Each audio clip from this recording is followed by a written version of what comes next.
کہ تحریک انصاف کو 28ویں ترمیم کے حق میں ووٹ بھی دے دینا چاہیے، کیونکہ اس ترمیم میں بیشتر ایسی چیزیں لائی جا رہی ہیں جو ماضی میں کسی نہ کسی طور پر پی ٹی آئی کا بھی مطالبہ رہا ہے۔ دوسری طرف مزاحمت کرنے والے دھڑے کا یہ کہنا ہے کہ اگر پس پردہ قوتیں سنجیدہ ہیں تو پھر عمران خان کو کوئی ایسا ریلیف دیں جو نظر بھی آئے ریلیف۔ مذاکرات کی ان خبروں میں میرا اپنا خیال یہ ہے کہ پس پردہ قوتیں عمران خان سے کوئی ڈیل تو چاہتی ہیں مگر اپنی شرائط پر، جس کے لیے عمران خان کو عدالتوں سے کوئی ریلیف نہیں مل رہا، جو آئندہ بھی مستقبل قریب میں ملتا ہوا نظر بھی نہیں آ رہا۔ اس کی وجہ صرف یہی ہے کہ عمران خان کو اپنی شرائط پر کسی مفاہمت پر آمادہ کیا جا سکے۔ لیکن دوسری طرف آپ ناظرین آئے روز سنتے ہیں کہ عمران خان اپنے موقف سے 1 انچ بھی پیچھے ہٹنے کے لیے تیار نظر نہیں آتے۔ اب ناظرین کچھ بات کر لیتے ہیں کے پی حکومت کی، جہاں وزیر اعلیٰ سہیل آفریدی کی رٹ بالکل کمزور ہوتی ہوئی نظر آ رہی ہے۔ دوسری طرف رٹ بھی اور مقبولیت بھی، دوسری طرف سہیل آفریدی کے خلاف سازشیں بھی عروج پر ہیں۔ بعض ذرائع کے مطابق آنے والے دنوں میں سہیل آفریدی کے خلاف ایک زبردست میڈیا کیمپین سامنے آنے والی ہے، جس میں ان کی حکومت کے کچھ وزیروں اور کچھ قریبی مشیروں کی کرپشن کے ثبوت جو ہیں وہ میڈیا کے ساتھ شیئر کیے جائیں گے۔ حیران کن طور پر اس میڈیا کیمپین کے پیچھے اسٹیبلشمنٹ نہیں ہے۔ نون لیگ یا دوسری مخالف سیاسی جماعتیں بھی اس میڈیا کیمپین کے پیچھے نہیں ہوں گی، بلکہ گھر کے بھیدی کچھ لنکا ڈھانے کے لیے سرگرم ہے۔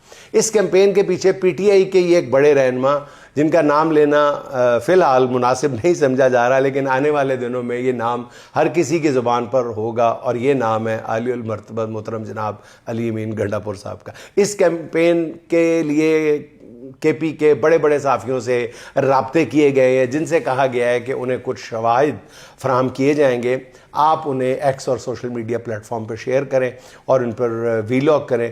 اس مقصد کے لیے مختلف طریقے سے اخبار نویسوں کو موم کیا جا رہا ہے۔ اب آگے اس کا کیا نتیجہ نکلتا ہے یہ آنے والے چند دن میں پتہ چلے گا۔ ذرائع کا یہ بھی کہنا ہے کہ سہیل آفریدی انتہائی کے بہت ہی قریب سمجھے جانے والے 2-3 وزراء اور مشیروں کی کرپشن کے ثبوت آنے والے دنوں میں سامنے آئیں گے، ان کو خاص طور پر ٹارگٹ کیا جائے گا، جس کی بنیاد پر پارٹی کے اندر یہ ایک فضا تیار کی جائے گی کہ سہیل آفریدی بھی کرپشن کے اس کھیل کا اسی طرح حصہ ہیں جیسے پہلے تھے، جو کہ میری ذاتی معلومات کے مطابق درست نہیں ہے، لیکن ان کا دامن آلودہ کرنے کا پورا پروگرام تیار ہے۔ سہیل آفریدی کا سب سے بڑا قصور یہ ہے کہ ان کی شہرت جارحانہ بلے باز کی تھی، مگر وزیر اعلیٰ بننے کے بعد انہوں نے محتاط بلے بازی سے اپنے نیچرل ٹیلنٹ کو نقصان پہنچایا ہے۔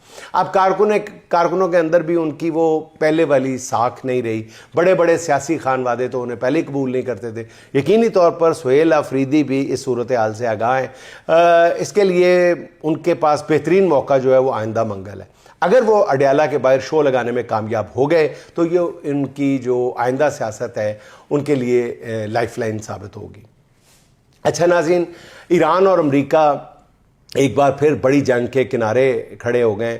گزشتہ رات عملی طور پر سیز فائر ٹوٹ گیا جب امریکہ نے ایران کے سمندر میں کھڑے 2 جہازوں پر حملے کیے۔ اس جنگ کا ایک خطرناک پہلو ناظرین یہ ہے کہ گزشتہ رات پہلی بار یو اے ای نے ایران کے شہری علاقوں پر میزائل داغے۔ عرب امارات نے بہانہ یہ بنایا کہ ایران نے اس کی فجیرہ آئل ریفائنری پر حملہ کیا ہے۔ ایران ان حملوں سے مسلسل انکار کر رہا ہے۔ البتہ ایران نے امریکی حملوں پر زبردست جواب دیا۔ ایران کا دعویٰ یہ ہے کہ اس نے امریکہ کے 3 ڈیزاسٹر تباہ کر دیے ہیں۔ یہ تیز رفتار اور طاقتور جنگی طیارے ہوتے ہیں جو سمندر میں بحری جہازوں کی حفاظت پر مامور ہوتے ہیں۔ امریکہ نے کہا ہے کہ اس کے ڈیزاسٹر تباہ نہیں ہوئے بلکہ انہیں معمولی نقصان پہنچا ہے۔ اتنا اعتراف بھی بہت ہے کہ معمولی نقصان پہنچ گیا۔ ایران نے خود پر ہونے والے تازہ حملوں میں ایک بار پھر امریکہ سمیت دنیا بھر کو سرپرائز کیا، اور ایران کا کہنا ہے کہ اس نے اپنے شہری علاقوں پر داغے جانے والے 90% میزائلوں کو ناکارہ بنا دیا ہے۔ یہ وہ ناظرین چینی میزائل ڈیفنس سسٹم ہے جو ایران نے جنگ بندی کے دوران چین سے حاصل کیا تھا۔ اب ذرائع کا کہنا یہ ہے کہ ایران نے جو چینی میزائل ڈیفنس سسٹم حاصل کیا ہے امریکہ کے پیٹریوٹ اور اسرائیل کے آئرن ڈوم سے کہیں زیادہ کارگر اور کامیاب ثابت ہوں گے۔ میں اب بھی اپنے موقف پہ قائم ہوں ناظرین کہ اگر اسرائیل نے کوئی بڑی شرارت نہ کی تو بڑی جنگ کا کوئی واضح خدشہ موجود نہیں ہے۔ تجزیہ کاروں کو کہنا ہے کہ ٹرمپ سخت اس وقت مشکل میں نظر آ رہے ہیں۔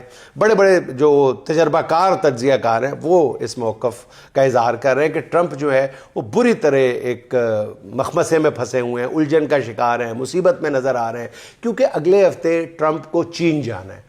ٹرمپ نہیں چاہتا کہ وہ چینی صدر کے ساتھ اس حالت میں ملاقات کر کے کہ وہ ایران میں شکست خوردہ ہے. ٹرمپ کی پوری کوشش ہے کہ وہ کسی نہ کسی طرح دورہ چین سے پہلے ایران کے معاملے میں کوئی ایسی فیس سیونگ حاصل کر لے جس سے اس کی سپر پاور حیثیت بحال ہو جائے، جو تاحال ہوتا نظر نہیں آ رہا. جنگ کے ساتھ امریکہ نے سعودی عرب، متحدہ عرب امارات اور اسرائیل کے ساتھ مل کر سلامتی کونسل کے لیے ایک قرارداد تیار کی ہے. یہ قرارداد پیش ہونے سے پہلے ہی روس نے اعلان کر دیا ہے وہ کسی بھی قرارداد کو ویٹو کر دے گا جس کا مقصد صرف ایران کو ٹارگٹ کرنا ہے. اور ناظرین، آخر میں مسلسل تیسرے روز منظر بھوپالی کے چند اشعار: جدائی ہو کہ ملن ہر ادا ہماری ہے، جدائی ہو کہ ملن ہر ادا ہماری ہے، تمہارا شہر ہے لیکن فضا ہماری ہے، شکایتیں بھی کریں تو ہم کس زباں سے کریں، خدا بنایا تمہیں یہ خطا ہماری ہے، تم اپنی دولت و طاقت پہ ناز مت کرنا، تم اپنی دولت و طاقت پہ ناز مت کرنا کہ اب کی بار بھی یہ کربلا ہماری ہے، ہمارے جسم کی عریانیت پہ مت ہنسنا، ہمارے جسم کی عریانیت پہ مت ہنسنا کہ تم جو اوڑے ہوئے ہو ردا ہماری ہے، کہیں پہ جل نہیں سکتے ستم گروں کے چراغ، کہیں پہ جل نہیں سکتے ستم گروں کے چراغ، تمام شہر میں اب کے ہوا ہماری ہے، تمام شہر میں اب کے ہوا ہماری ہے. ناظرین، خوش رہیں، خوش رکھیں. آپ سے ملاقات ہوگی انشاءاللہ اگلے ولاگ میں. اللہ حافظ.